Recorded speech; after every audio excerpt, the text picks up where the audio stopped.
2018, the year Bonang and AKA dissolved the Beam couple status. 2018 was definitely a yo-yo, but the relationship between AKA and Bonang Mathibul was its own roller coaster. So much has happened, you'd be forgiven for forgetting all of it. Breakup stunts, expensive bags, loved up moments, splits over Twitter, songs, reality shows, trash talks. Even we're out of breath.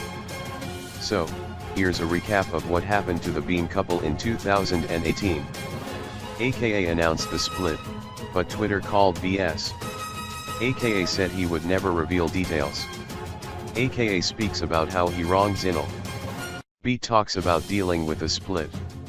Then things got ugly. And fans took sides. Meanwhile, AKA and Zinal are sipping tea. And B is living her best single life. Happy 2019.